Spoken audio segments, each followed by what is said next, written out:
Hello students. आज हम शुरू करने जा रहे हैं बीए फर्स्ट ईयर का सेकंड पेपर। आपके सेकंड पेपर का नाम है प्राचीन भारत का इतिहास। प्रारंभ से लेकर 1200 ईस्वी तक हम according to syllabus one by one topic को डिस्कस करेंगे। ये आपका सिलेबस है, पार्ट ए, पार्ट बी और पार्ट सी। सबसे पहले हम पार्ट ए की फर्स्ट टॉपिक को शुरू करेंगे, जिसका नाम है प्रागैतिहासिक भारत। प्रागैतिहासिक भारत में हम सबसे पहले बात करेंगे प्राचीन भारतीय इतिहास के स्रोतों के बारे में। प्राचीन भारतीय इतिहास के स्रोतों को 4 भागों में बांटा जाता है, जिसमें सबसे पहले भारतीय धर्म ग्रंथ, ऐतिहासिक एवं समसामयिक ग्रंथ, पुरातत्व संबंधी साक्ष्य और विदेशियों द्वारा प्रस्तुत किए गए साक्ष्य, उनके यात्रा वृतांत, उनकी जीवनियाँ आदि से हमें उनकी समकालीन शासकों की जानकारी मिलती है। तो सबसे पहले भारतीय धर्म ग्रंथों के अध्ययन करेंगे। तो उसमें सबसे पहले ब्राह्मण ग्रंथ, बौद्ध धर्म ग्रंथ, जैन धर्म ग्रंथ और इसके अलावा संस्कृत धर्म ग्रंथों के बारे में अध्ययन करेंगे। ब्राह्मण धर्म ग्रंथों के बारे में हमने फर्स्ट पेपर में डिटेल से बात की है, लेकिन आपको यहाँ थोड़ा थोड़ा टॉपिक बताया जा रहा है ताकि आपको ध्यान रहे। जैसे फर्स्ट पेपर में हमने वेदों के बारे में पढ़ा था, 4 वेद, ऋग्वेद, यजुर्वेद, सामवेद और अथर्ववेद। वेदों के किस वेद में क्या है उसके बारे में हमने वहाँ डिटेल से बात की है। ब्राह्मण ग्रंथ जिनकी संख्या 4 है, आरण्यक जिनकी संख्या 7 है, वेदांग 6, सूत्र साहित्य 3, स्रोत सूत्र, गृह सूत्र और धर्म सूत्र, स्मृति साहित्य जिनकी संख्या 24 मानी गई है, महाकाव्य 2 हैं जिनके बारे में हमने फर्स्ट पेपर में डिटेल से बात की है, रामायण और महाभारत। पुराण 18 हैं, उनके बारे में भी हमने फर्स्ट पेपर में डिटेल से बात की थी। उपवेदों की संख्या 4 है। अब बात करते हैं बौद्ध धर्म ग्रंथों की। तो फर्स्ट पेपर में हमने बौद्ध धर्म और जैन धर्म के प्रवर्तकों, उनके शिक्षा सिद्धांतों के बारे में डिटेल से बात की। तो वहाँ पर हमने बौद्ध धर्म की शिक्षा के बारे में पढ़ा था। तो वहाँ हमने अध्ययन किया था त्रिपिटक के बारे में, जातक कथाओं, अन्य पाली ग्रंथों के बारे में, मिलिंद पन्हो, दीपवंश, महावंश। और संस्कृत बौद्ध ग्रंथों की बात करें तो महावस्तु, ललित विस्तार, बुद्ध चरित्र, शोधरानंद काव्य, दिव्य वदान, मंजुश्री, मूलकल्प आदि, ये सभी संस्कृत बौद्ध धर्म ग्रंथ माने गए हैं। तो इनके बारे में हमने वहाँ डिटेल से बात की थी।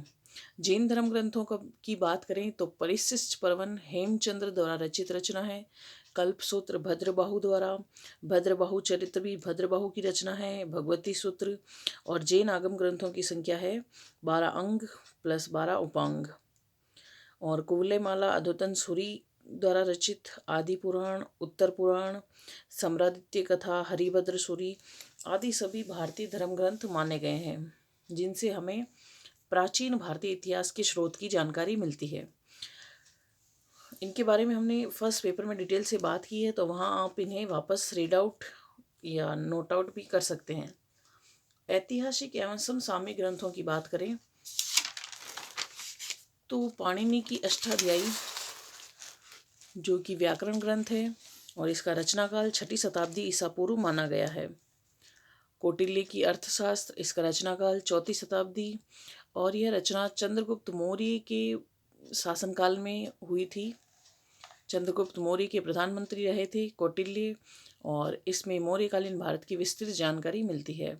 पतंजलि का महाभाष्य, ये अष्टाध्यायी पर लिखा गया एक महाभाष्य है, जिसमें समकालीन शुंग सम्राट पुष्यमित्र शुंग के संबंध में महत्वपूर्ण साक्ष्य प्रस्तुत करते हैं। इसे ज्ञात होता है कि पुष्यमित्र शुंग ने अश्वमेध यज्ञ किया था। गार्गी संहिता, इसमें यवन आक्रमणों की जानकारी मिलती है। स्वप्न वासवदत्ता, यह महाकवि भास की रचना है, जिसका रचनाकाल 6ठी शताब्दी ईसा पूर्व माना गया है। इसमें वत्सराज उद्दयन और अवंती नरेश चंड प्रगोद के आपसी संबंधों की जानकारी मिलती है।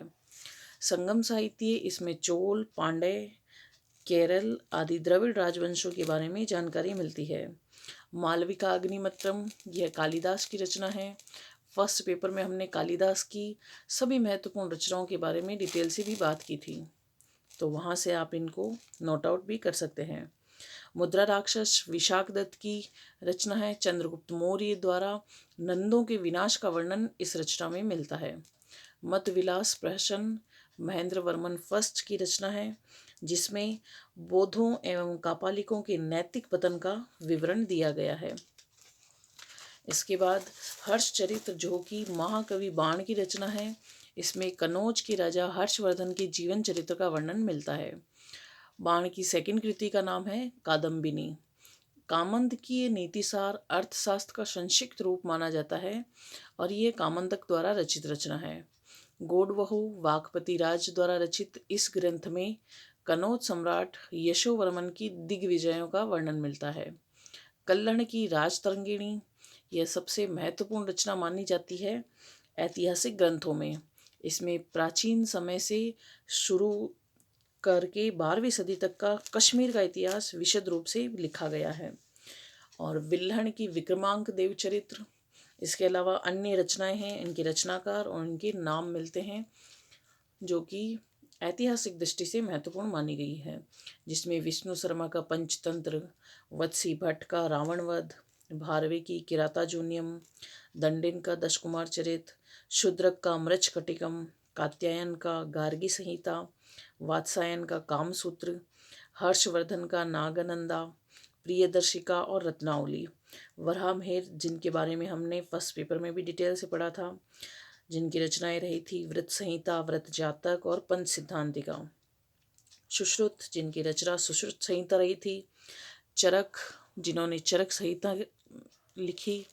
आर्यभट्ट की महत्वपूर्ण रचना आर्यभट्टयम, इनके बारे में भी हमने फर्स्ट पेपर में डिटेल से पढ़ा था, वहाँ से आप इनको नोट आउट या रीड आउट भी कर सकते हैं।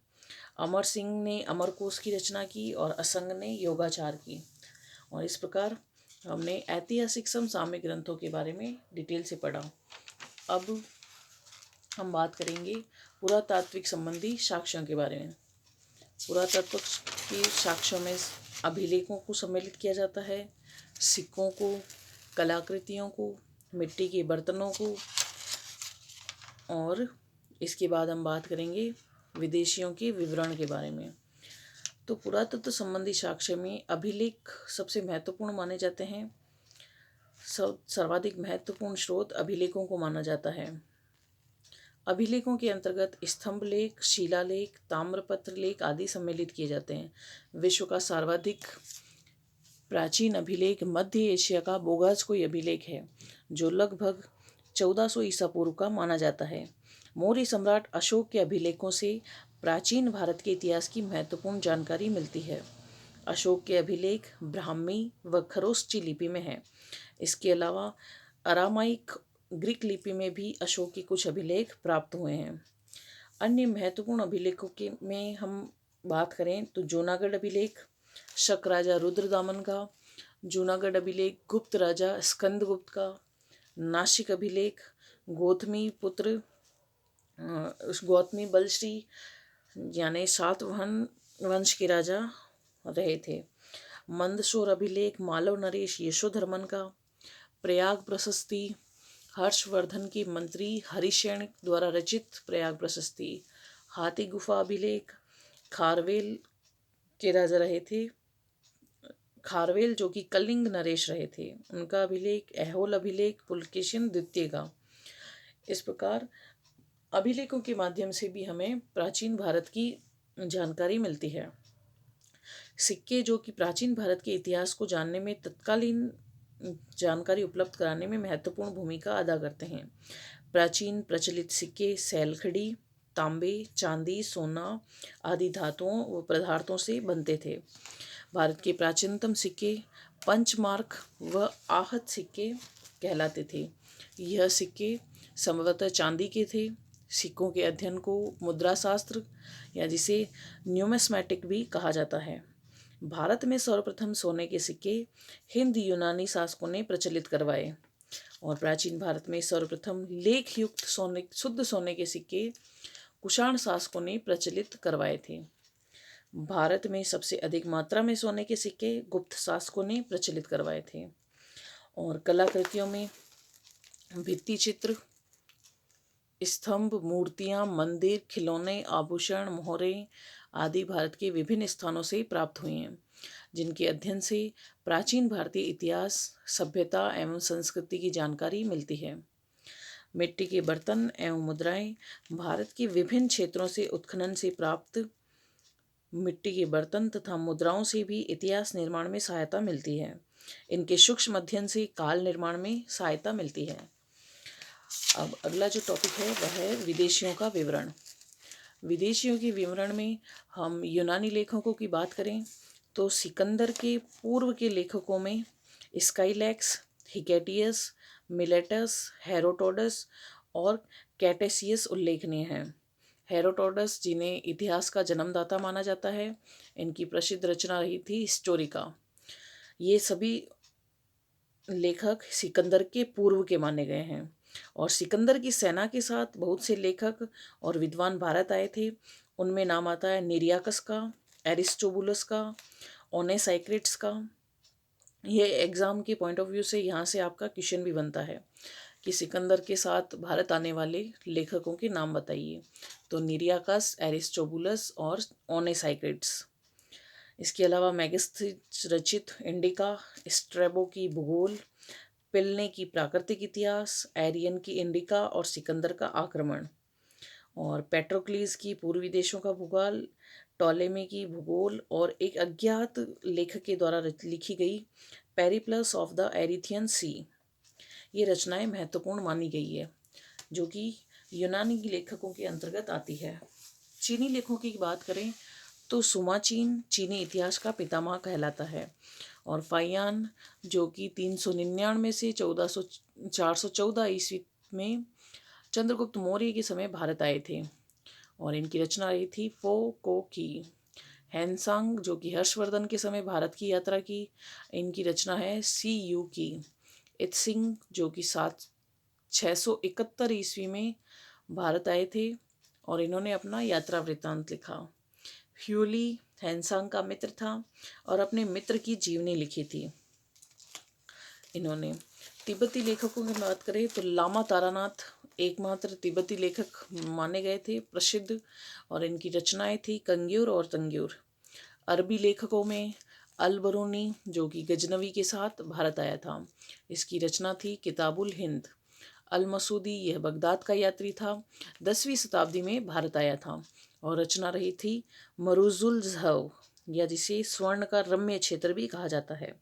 सुलेमान 9वीं शताब्दी में भारत आया था और इसकी यात्रा वृत्तांत से गुजर प्रतिहार राज्य की जानकारी मिलती है, और इनकी रचना रही थी सलसिलातु तवारीख। इबन खुरदादव, जिनकी रचना थी किताबुल मसालिक वल ममालिक। अबू इसाक उल इस्तखरी, जिनकी रचना थी किताबुल अकालोम। और अन्य लेखकों में, जो कि अरबी लेखक माने गए थे, रशीदुद्दीन अल इदरिशी और इबन होकल आदि अरबी लेखक रहे थे। और इसी के साथ हमारा फर्स्ट टॉपिक कंप्लीट होता है। नेक्स्ट वीडियो में हम बात करेंगे नए टॉपिक को लेकर। तब तक के लिए धन्यवाद।